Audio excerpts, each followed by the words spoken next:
దొంగ కేసులు పెడతా ఉన్నారు. వీళ్ళే కొడతారు, మళ్ళీ వీళ్ళే అటువైపున ఉన్న వారి మీద వాళ్ళు కొట్టారు అని చెప్పి కేసులు పెడతారు. ఇంతటి దారుణంగా ఈరోజు రాష్ట్రంలో పరిపాలన సాగిస్తూ ఉన్నారు. నేను అడుగుతా ఉన్నా, ఇదే గత 5 సంవత్సరాల కాలంలో వైఎస్ఆర్సీపీ పరిపాలనలో ఉండగా, వైఎస్ఆర్సీపీ ప్రభుత్వంలో ఉండగా అప్పుడు జగన్ ఏం చేశాడు?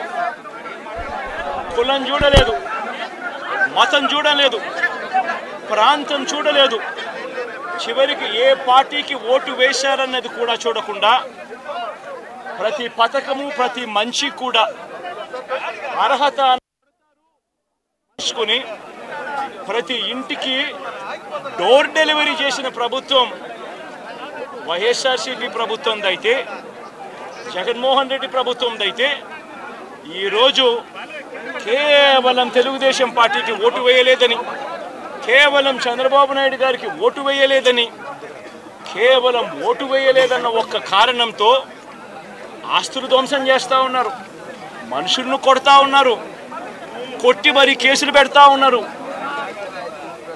ఇంతటి అన్యాయంగా రాష్ట్రాన్ని రావణ కాష్టం చేస్తూ ఉన్నారు. రాజశేఖర రెడ్డి గారి విగ్రహాలను విరగొడతా ఉన్నారు, పగలగొడతా ఉన్నారు.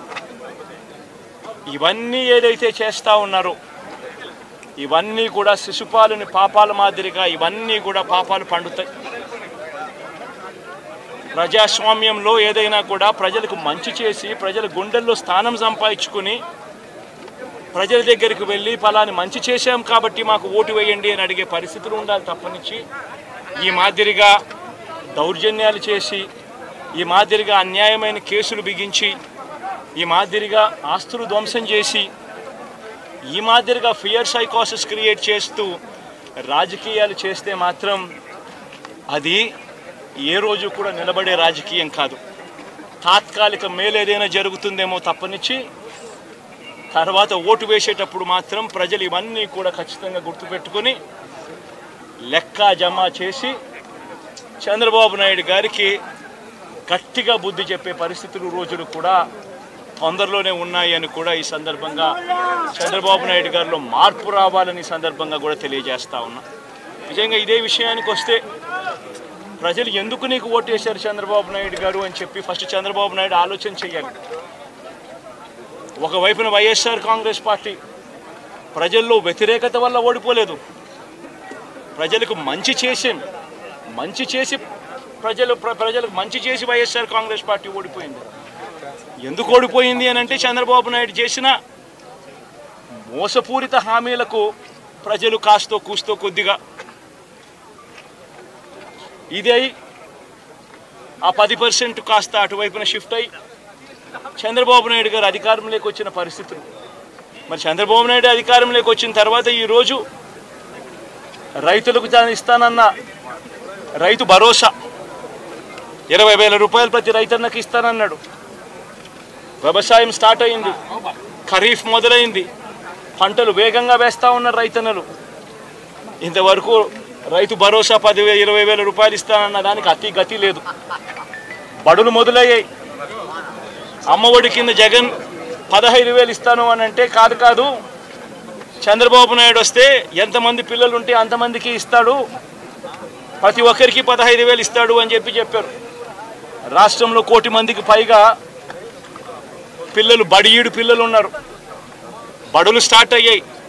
ఆ ప్రతి తల్లి కూడా అడుగుతూ ఉంది, తల్లికి వందనం అని పేరు పెట్టావు, అమ్మఒడి అనే పథకాన్ని పేరు మార్చావు, మరి ఆ డబ్బులు ఏమైనాయని చెప్పి గవర్నెన్స్ మీద కాస్త ధ్యాస పెట్టి ఆ తల్లులకి ఇచ్చే డబ్బులు ఇచ్చే కార్యక్రమం చూడండి. రైతులకు ఇచ్చే రైతు భరోసా 20,000 ఇస్తామన్నారు, ఇచ్చే కార్యక్రమం చూడండి. ప్రతి అక్క చెల్లెమ్మకు 18 ఏళ్ళు పైబడిన ప్రతి అక్క చెల్లెమ్మకు ప్రతి ఒక్కరికి 1,500 రూపాయలు ఇస్తామని చెప్పారు. అంటే సంవత్సరానికి 18,000 రూపాయలు. రాష్ట్రంలో 4,12,00,000 మంది ఓటర్లు ఉండరని చెప్పి మొన్ననే లెక్కలు తేలాయి. అందులో దాదాపుగా 2,10,00,000 మంది మహిళా ఓటర్లే. అంటే అందరూ 18 సంవత్సరాలు నిండిన మహిళా ఓటర్లే. మరి 2,18,2,10,00,000 మంది ఈ మహిళా ఓటర్లందరూ కూడా 18 ఏళ్ళు నిండిన ఈ మహిళా ఓటర్లందరూ కూడా వీళ్ళందరూ కూడా ఈరోజు అడుగుతూ ఉన్నారు 1,500 రూపాయలు ప్రతి నెల ఇస్తానన్నావు, ఏమైంది ఈ 1,500 రూపాయలు ఇచ్చే కార్యక్రమాలు అని చెప్పి అడుగుతూ ఉన్నారు. వాటి మీద ధ్యాస పెట్టే కార్యక్రమం చంద్రబాబు నాయుడు చేయాలి. ఇవేవి కూడా చేయకుండా కేవలం భయాందోళనలు క్రియేట్ చేయాలి, రాష్ట్రంలో రావణ కాష్టం సృష్టించాలి, దొంగ కేసులు పెట్టాలి, ఇరికించాలి, ఆస్తులను ధ్వంసం చేయాలి. వైఎస్ఆర్సీపీ అభిమానులైనా, వైఎస్ఆర్సీపీ కార్యకర్తలైనా, వైఎస్ఆర్సీపీకి ఓటు వేసిన వారైనా కూడా ఎవరిని కూడా ఉంచకూడదు అన్న దుర్మార్గపు ఆలోచనలతో అడుగులు ముందుకు వేయడం అతి హేయమైన రాజకీయమని కూడా ఈ సందర్భంగా తెలియజేస్తా ఉన్నా. ఇదే రామకృష్ణారెడ్డి విషయానికే వస్తే నిజంగా ఎంతటి అన్యాయమైన పరిస్థితిలో కేసులు బిగించారు అన్నది ఒకసారి అందరూ కూడా ఆలోచన చేయమని కోరుతా ఉన్నా. ఇదే విషయం కారంపూడి ఘటన జరిగింది ఎప్పుడు? ఎన్నికలు అయిపోయిన తర్వాత మరుసటి రోజు, అంటే మే 14వ తారీఖున కారంపూడిలో ఘటన జరిగింది. కారంపూడిలో ఏం ఘటన జరిగింది, ఎందుకు జరిగింది? కారంపూడిలో తెలుగుదేశం పార్టీ చేసిన ఆకృత్యాలకు ఒక ఎస్సీ కుటుంబంలో ఉన్న మహిళలు ఇబ్బంది పడే పరిస్థితిలోకి పోయినప్పుడు వాళ్ళను పరామర్శించడానికి డిఎస్పీ అనుమతి తీసుకునే మరుసటి రోజు, ఎన్నికలు అయిపోయిన మరుసటి రోజు ఎమ్మెల్యే బయలుదేరాడు. ఎమ్మెల్యే కారంపూడికి చేరుకోక మునిపే ఆ ఎస్సీ కుటుంబం అనేది కారంపూడి అటువైపున ఉంటే, ఊరికి అటువైపున వాళ్ళ ఇల్లు ఉంటే ఆ ఊరు ఎంటర్ కాకమునిపే తనను అడ్డగించడము, అక్కడే గొడవ జరగడము, గొడవ జరిగేది టౌన్లో జరుగుతూ ఉంది, ఇక్కడ నుంచి ఇక్కడ అడ్డగించినారు. అసలు సిఐ అనే నారాయణ స్వామి అనే ఈ సిఐతో కనీసం ఎమ్మెల్యే కనీసం తటస్థ కూడా పడలేదు, కనీసం చూసిన దాఖలాలు కూడా లేవు వీళ్ళిద్దరూ. ఆ రోజు ఆయన ఉండేది వేరే లొకేషన్లో, గొడవలో వేరే లొకేషన్, టౌన్ మధ్యలో గొడవ జరుగుతా అంటే ఆయన ఉన్నాడు, టౌన్ మొదట్లో ఈయన ఉన్నాడు. అసలు ఆయన తటస్థపడలేదు.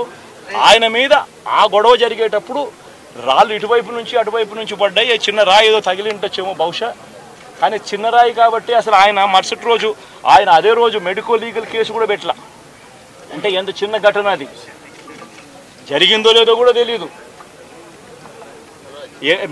మే 14న జరిగితే 9 రోజుల తర్వాత, అంటే మే 23వ తారీఖున ఆయనకి ఏదో జరిగిందన్నట్టుగా ఆ సిఐ హత్యాయత్నం కేసు పెట్టడం జరుగుతూ ఉంది రామకృష్ణారెడ్డి.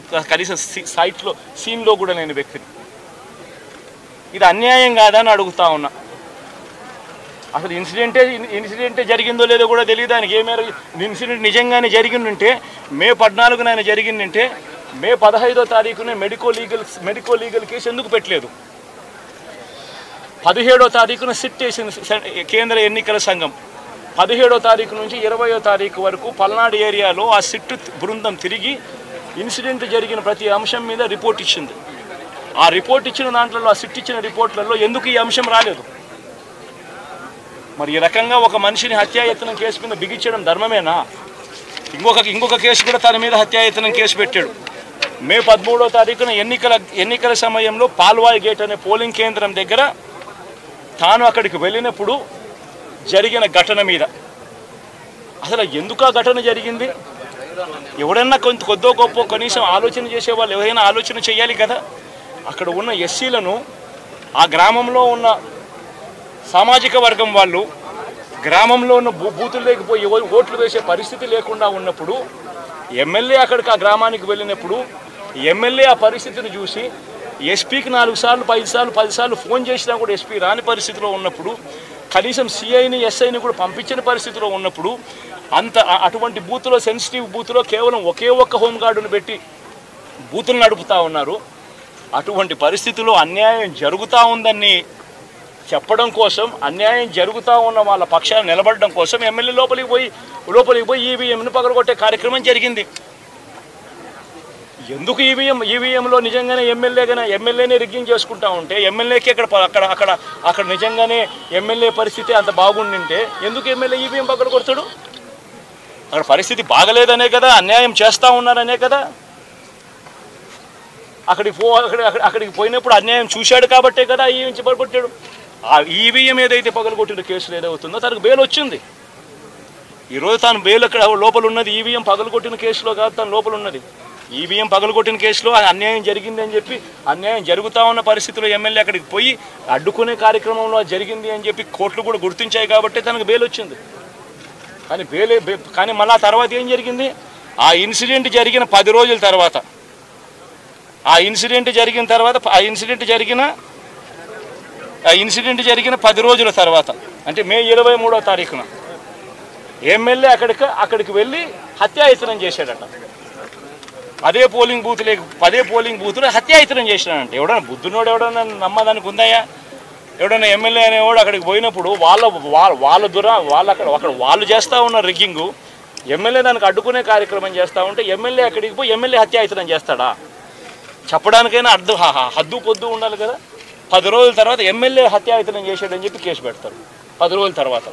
ఇప్పుడు నిజంగానే అటువంటి ఇన్సిడెంట్ జరిగిందంటే సిట్టు 17వ తారీఖు నుంచి మే 17వ తారీఖు నుంచి 20వ తారీఖు లోపల మధ్యలో ఇచ్చిన రిపోర్ట్లో ఆ సిట్లో అది చెప్పాలి కదా, ఇట్లా జరిగింది, ఎమ్మెల్యే అనే వ్యక్తి హత్యాయత్నం చేసే కార్యక్రమం చేశాడు అని చెప్పి రావాలి కదా. మరి ఎందుకు సిట్ రిపోర్ట్లో రాలేదు?